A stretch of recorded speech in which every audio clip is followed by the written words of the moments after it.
கிறிஸ்து இயேசுவின் நாமத்தினாலே உங்களுக்கு என்னுடைய அன்பின் வாழ்த்துதல். இந்த நாளில் மறுபடியும் உங்களை சந்திக்கிறதுல நான் மிகுந்த மகிழ்ச்சி அடைகிறேன். ஏசாயா தீர்க்கதரிசன புஸ்தகம் 40வது அதிகாரம் 31வது வசனம் பாருங்கள். கர்த்தருக்கு காத்திருக்கிறவர்களோ புது பலன் அடைந்து அப்படி என்று எழுதப்பட்டிருக்கிறது. ஒரு மனிதன் பலவிதமான காரியங்களுக்காக காத்திருக்கிறார். காத்திருக்கிறது இளைத்து போக பண்ணும் இல்லையா? மனிதர்களை இளைத்து போக, களைத்து போக, மனவேதனைகளை உண்டு பண்ணுவதற்கு செய்கிற ஒரு காரியம் என்ன அப்படின்னா காத்திருக்கிறது. மனிதர்கள் காத்திருக்க முடியாது. இன்றைக்கி பாருங்கள், எங்கே போனாலுமே எவ்வளவு சீக்கிரமாக தன்னுடைய வேலைகள் முடிகிறது என்பதை நிறைய பேர் கவனிக்கிறாங்க.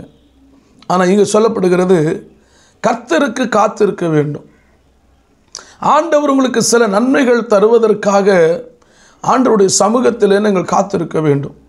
சில நேரங்களில் நாம் அவசரப்பட்டு ஆண்டவர் நமக்கு தர காத்திருக்கும் போது நாம் அதை அமைதலாக அல்லது பொறுமையோடு அதை பெற்றுக்கொள்வதற்கு அந்த எண்ணம் இல்லாமல் அவசரப்பட்டு ஆண்டவர் தருவதற்கு முன்பதாகவே நான் ஓடிப்போய் சில காரியங்களிலே, சில குழிகளிலே, சில பிரச்சனைகளிலே, சில போராட்டத்தில், சில கடன்களிலே நம்ம போய் விழுந்து விடுகிறோம். ஆனால் இங்கே என்ன சொல்லப்படுகிறது அப்படின்னா, ஒரு மனிதர்கள் கர்த்தருக்கு காத்திருக்க வேண்டும். ஒரு ஊழியர்கள் கர்த்தருக்கு காத்திருக்க வேண்டும். பாருங்கள், ஒரு சின்ன பிள்ளை கை குழந்தையாக இருக்குது, உங்கள்கிட்ட ஆண்டவர் கொடுத்துருக்குறாங்க.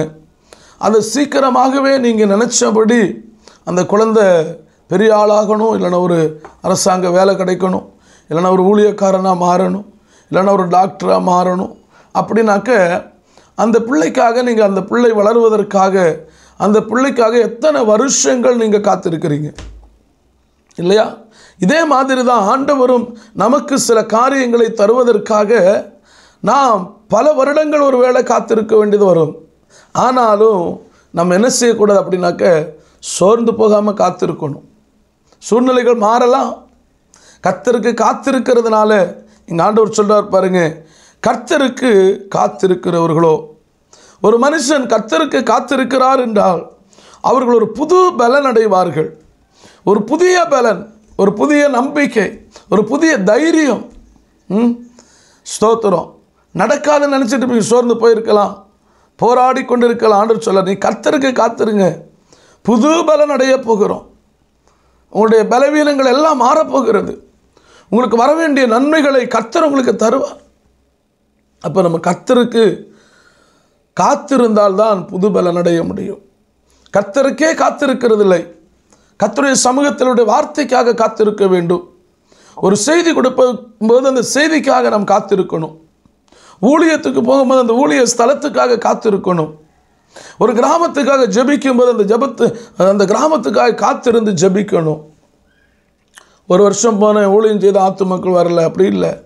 பல வருடங்கள் நம்முடைய நம்பிக்கை அல்லது நம்ம ஆண்டவருக்கு உண்மையாக இருக்கிறோமா என்கிறத ஆண்டவர் சோதித்து நம்மிடத்தில் சில ஆத்துமாக்களை, சில கிராமங்களை கர்த்தர் நமக்கு கொடுப்பாங்க. கண்டிப்பாக தருவார்கள். அதுதான் புது பலன். உங்கள் வாழ்க்கையில் ஒரு புதிய பலன் வர வேண்டுமா? உங்கள் வாழ்க்கையில் ஒரு புதிய நம்பிக்கை வர வேண்டுமா? ஒரு புதுவிதமான ஆசீர்வாதங்கள் வர வேண்டுமா? ஒரு புதுவிதமான மேன்மைகள் வர வேண்டுமா? ஒரு புதுவிதமான உயர்வுகள் வர வேண்டுமா? நீங்கள் புதுசாக எதையாவது ஒன்று எதிர்பார்க்கிறீர்களா? நீங்கள் புதியதாக ஏதோ உங்களுடைய வாழ்க்கையில் நடக்க வேண்டும் என்று நினைக்கிறீர்களா?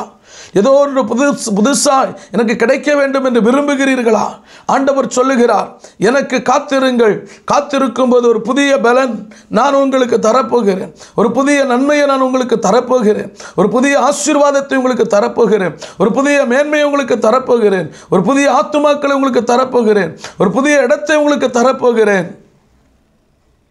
கர்த்தருடைய பிள்ளைகளே, இதை கவனிக்கிற கர்த்தருடைய பிள்ளையே, நான் சொல்லுகிறேன், ஆண்டவருடைய பாதத்தில் காத்திருங்கள். உங்கள் வாழ்க்கையில் ஏதோ ஒரு புதிய நன்மைகள், புதிய ஆசீர்வாதங்களை கர்த்தர் உங்களுக்கு தரவிருக்கிறார். Praise the Lord. கர்த்தருக்கு காத்திருங்கள், புது பலன் அடையுங்கள்.